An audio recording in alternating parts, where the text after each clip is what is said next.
गोंडवाना सेवा संघ और ट्रस्ट महत्व काम सेवा संघ और ट्रस्ट द्वारा जड़े निखोज महिला हिंदुला सुंदरगढ़ ठारू से उद्धार कर हिंदुला परिवार को करिसंती हस्तांतरण।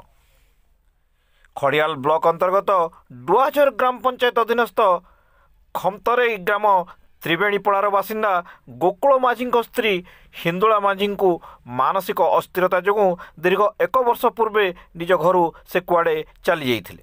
परिवार लोक बहुत खोजाखोजी कलापर कौन सी जगार किसी खबर जना न पड़ू खड़ियाल पुलिस थाना से निखोज रिपोर्ट लेखई सहायता पाई निवेदन करथिले, किंतु एपर्यंत कौन सफल मिल नथिला।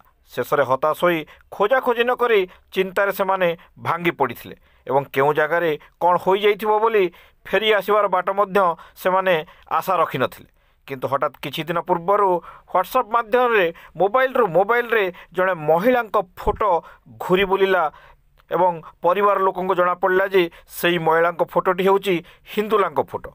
तेबे परिवार लोक विभिन्न सूत्र जोगाजोग कर जानीपारे जे से निखोज होई सुंदरगढ़ जिला गुरुंडिया ब्लॉक मोहुलडी ठारे अछंती।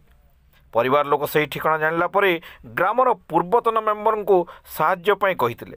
तापरे गोंड समाज सर्कल सेक्रेटरी को गोकुल तांको स्त्री हिंदुला को आनिबा पाई सहयोग करंतु बोली निवेदन करथिले एवं डुआझर ग्राम पंचायत सरपंच को गोकुल माझी सहयोग मागिथिले।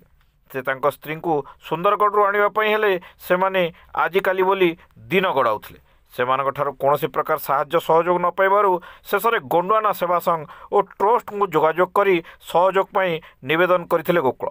फल ट्रस्ट आग को आसी सुंदरगढ़ सहित जोगाजोग करी ट्रस्ट द्वारा जीवा आसवा समस्त प्रकार संपूर्ण खर्च बहन करी ट्रस्ट युव सदस्य जदुमणि पुटा और नवीन माझी सह तांको स्वामी गोकुल माझी को सांगर नहीं सुंदरगढ़ जाइथिले।